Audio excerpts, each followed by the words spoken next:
Hello everyone, chapter matrices under topic matrix and types of matrix, exercise 3.1 ನಲ್ಲಿ question number 6 ಅದರಲ್ಲಿ third sub question. Find the values of x, y, z.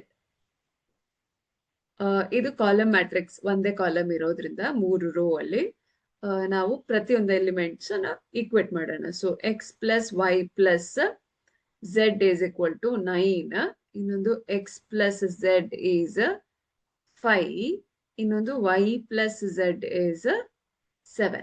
ನಾನು ಈ ಯಾವ್ದಾದ್ರು ಒಂದು ವ್ಯಾಲ್ಯೂನ ಇಲ್ಲಿ substitute ಮಾಡ್ತೀನಿ. I take y plus z is equal to 7. ಅವಾಗ ನನಗೆ ಎಕ್ಸ್ ವ್ಯಾಲ್ಯೂ ಸಿಗತ್ತೆ. X is equal to in minus 7. ಹೇಗೆ ಅಂದ್ರೆ x plus 7 is equal to 9 ಅಂತ ಮಾಡಿದ್ದೀನಿ. ಈ ವ್ಯಾಲ್ಯೂ ಸಬ್ಸ್ಟಿಟ್ಯೂಟ್ ಮಾಡಿರೋದು. So x is equal to 2 ಆಯ್ತು. So if x is equal to 2, z is equal to 5 minus 2 ಆಯ್ತು. Z is 3. If z is 3, y is equal to 7 minus 3. 7 minus 3 ಅಂದ್ರೆ 4. So, therefore, see, easy ಇದೆ ಇದೆಲ್ಲ. x is equal to 2, y is equal to 4, z is equal to 3.